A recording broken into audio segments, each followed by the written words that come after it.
किसी गांव में एक निर्धन ब्राह्मण अपनी पत्नी और पुत्र के साथ रहता था। ब्राह्मण को गांव से जो भिक्षा मिलती उसी से वह अपने परिवार का भरण पोषण करता था।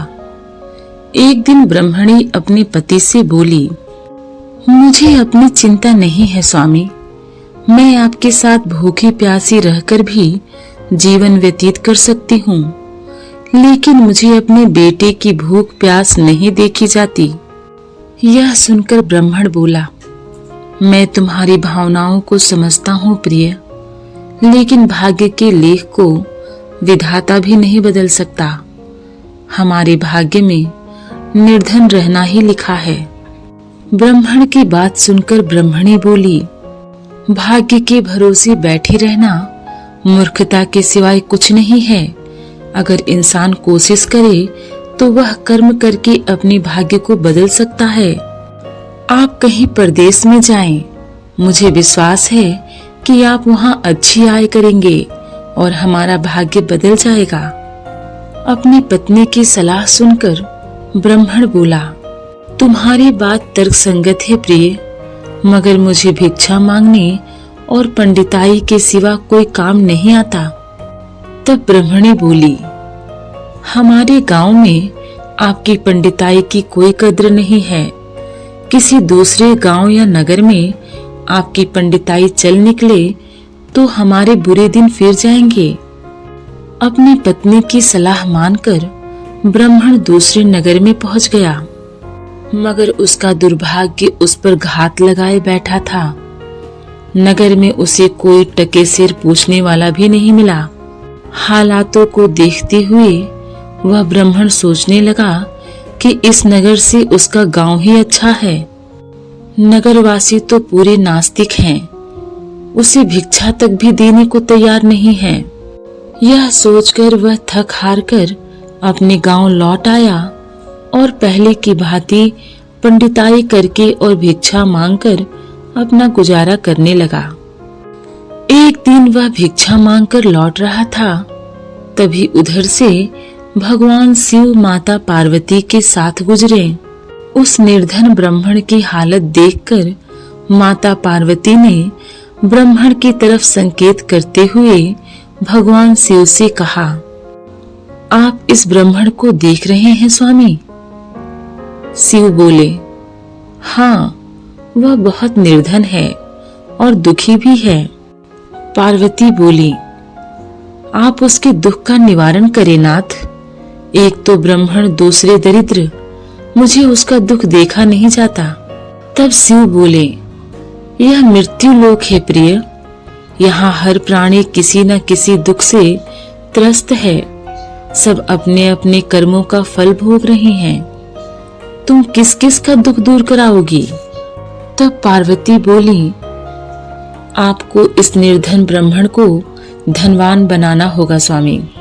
माता पार्वती की जिद देखकर भगवान शिव बोले, वह भाग्यहीन है पार्वती, उसके भाग्य में फटे पुराने कपड़े और रूखा सूखा भोजन ही लिखा है।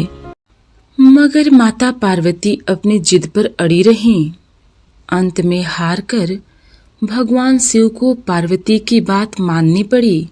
उन्होंने उस रास्ते में, जिस रास्ते ब्राह्मण जा रहा था, सोने की एक ईंट बिछा दी। अचानक ब्राह्मण को क्या सूझा? उसने सोचा कि वह आंखें बंद करके कितनी दूर तक चल सकता है। यह सोचकर वह अपनी आंखें बंद करके चलने लगा और सोने की ईंट के बिल्कुल समीप से होकर गुजर गया। काफी दूर आगे जाने के बाद ही उसने अपनी आंखें खोली।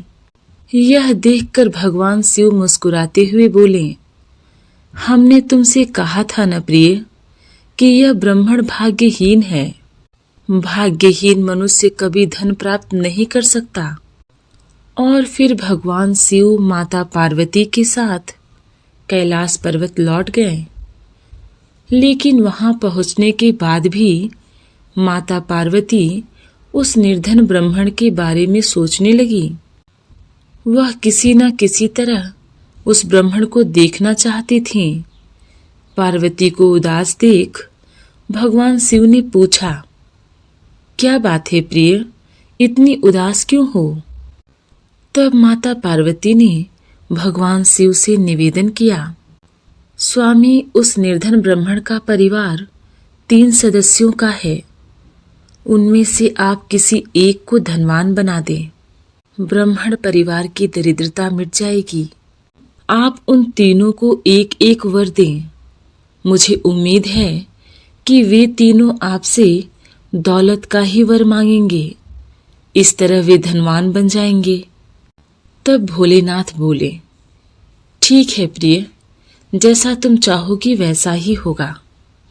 और फिर कुछ दिनों बाद भगवान शिव पार्वती के साथ ब्राह्मण के घर पहुंचे। साक्षात भगवान शिव और पार्वती को देखकर ब्राह्मण परिवार आत्म विभोर हो उठा। उन्होंने भगवान शिव और पार्वती के चरण स्पर्श किए। शिव बोले, मैं तुम तीनों को एक एक वर देना चाहता हूँ। तुम तीनों अपने इच्छानुसार वर मांग सकते हो। तब ब्राह्मणी उतावली होती हुई बोली, पहले मुझे वर दीजिए प्रभु। भगवान शिव ने कहा, मांगो, क्या चाहती हो? काफी सोचने समझने के बाद ब्राह्मणी बोली, भगवान, मुझे दुनिया की सबसे अधिक खूबसूरत और जवान औरत बना दीजिए। मरते दम तक मेरी जवानी और सुंदरता कायम रहे। भगवान शिव ने मुस्कुराकर कहा, तथास्तु। अगले ही पल ब्राह्मणी एक जवान और खूबसूरत युवती के रूप में बदल गई।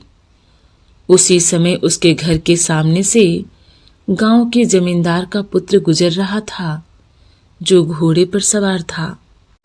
उसने खूबसूरत ब्राह्मणी को देखा तो उस पर मुग्ध हो उठा। वह उस खूबसूरत ब्राह्मणी से विवाह करेगा। यह सोचकर उसने उस ब्राह्मणी को अपने घोड़े पर बैठाया और घोड़ा अपनी हवेली की तरफ दौड़ा दिया। अपनी पत्नी को जाते देख ब्राह्मण अपनी छाती पीटते हुए विलाप करने लगा, हाय मेरी पत्नी। रो मत ब्राह्मण श्रेष्ठ, तुम भी मुझसे कोई वर मांग लो। जो मांगोगे तुम्हें मिलेगा। भगवान शिव ने सांत्वना देते हुए ब्राह्मण से कहा, मेरी पत्नी को वापस बुला लीजिए प्रभु, मुझे इसके सिवा कुछ भी नहीं चाहिए। ब्राह्मण ने भगवान शिव से निवेदन करते हुए कहा। भगवान शिव बोले, तथास्तु। देखते ही देखते ब्राह्मणी वहां खड़ी थी। अपनी पत्नी को अपने सामने देखकर ब्राह्मण ने राहत की सांस ली। अब भगवान शिव ने ब्राह्मण पुत्र से कहा, तुम क्या वर मांगते हो? ब्राह्मण पुत्र ने काफी सोचने समझने के बाद भगवान शिव से कहा, भगवान, मुझे कुछ नहीं चाहिए, लेकिन आप मेरी माँ को पहले जैसा बना दीजिए। तथास्तु। भगवान शिव ने कहा और अगले ही पल ब्राह्मणी पहले के समान हो गई। ब्राह्मण परिवार की मूर्खता पर पार्वती ने अपना माथा पीट लिया। माता पार्वती सोचने लगी कि तीनों ही वास्तव में ही भाग्यहीन हैं। मैं व्यर्थ में जिद कर रही थी। विधि ने उनके भाग्य में जो लिख दिया है उसे देवी देवता भी नहीं बदल सकते।